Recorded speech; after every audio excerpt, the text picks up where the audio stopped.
দর্শক দেখছেন খুলনা টুডে, সঙ্গে রয়েছি আমি মোহাম্মদ জাহিদুল ইসলাম।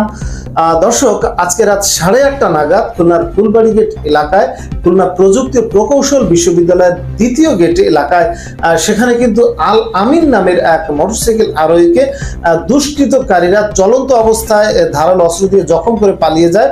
তো আমাদের প্রতিনিধি অনিমেষ মণ্ডলের তথ্য ভিডিও চিত্রে দেখাবো সেই দৃশ্য। খুলনায় চলন্ত মোটরসাইকেলে আরোহীকে ধারালো অস্ত্র দিয়ে কুপিয়ে জখম। খুলনা প্রকৌশল ও প্রযুক্তি বিশ্ববিদ্যালয় কুয়েটের পকেট গেট সংলগ্ন এলাকায় আজ রবিবার রাত 8:30টার দিকে এ ঘটনা ঘটে। ফুলবাড়ি গেট পূর্ব মাঠ এলাকার বাসিন্দা আল আমিন নামের এক যুবক মোটরসাইকেলে যাওয়ার সময় দুর্বৃত্তদের ধারালো অস্ত্রের হামলার শিকার হন তিনি। আল আমিন ওই এলাকার শাহেদ আলীর পুত্র। তার গ্রামের বাড়ি দিঘির পূর্ব মাঠ।